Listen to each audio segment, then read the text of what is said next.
How to fix Valorant client problem easy and quick. If you want to fix this problem, it's easy. First, just type here device manager. Now just make sure to update all display adapter drivers and also processor drivers. And now let's move to the next step. Type here background apps. Now just turn off all those applications here just by turning off the first option. And now open task manager. Scroll down until you find Vanguard. Here's it. Right click on it in task, and that's it. Just make sure there is no Vanguard icon here. And now let's move to the next step. Type here services,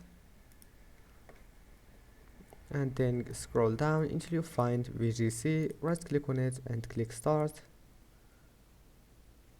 That's it. Your problem must be fixed, and see you in the next video.